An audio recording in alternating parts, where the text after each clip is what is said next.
My name is Claude Barnett Sr. and I went in the Navy in 1944. Ships would be quarantined, and we'd meet the ships and ship them to Seattle or Birmingham, where they're going. That's what we had to do.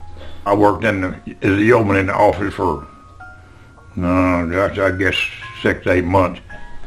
But then in the Navy, before I got out, the war, was going on in 45, and they done told us the next morning we was going to be shipped going overseas. Well, they gave us all liberty to go to town that night, and while we was there, war declared over that night.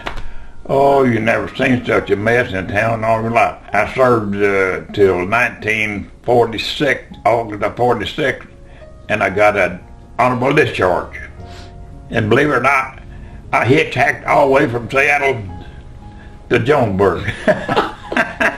And I think I made it in about 4 different stops.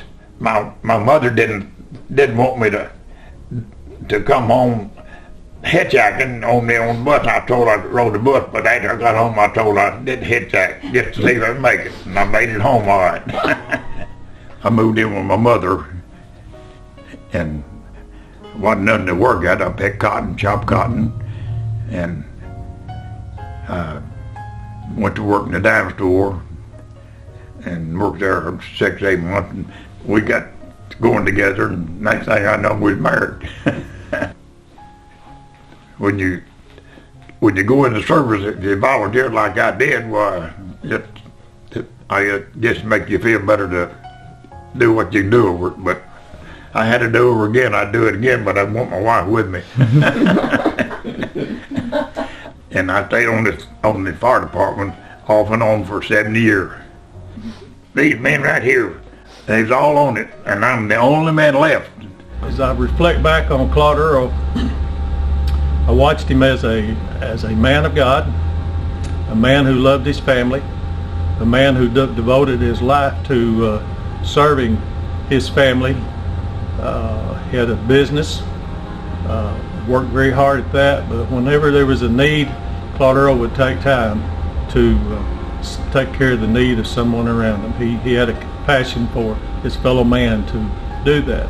And today we see him as he's still continuing on at an older age, but he's still continuing on to see how much he loves still his community. A lot of people do not realize this, but he still does work for the city of Barnett. He doesn't ask for any pay. He changes the street light bulbs on the antique street lights, and he may be doing that at 4 o'clock in the morning, or he may be doing that at 8 o'clock in the evening. It's just whenever he drives up and down the streets and sees a bulb out, he stops and he fixes it.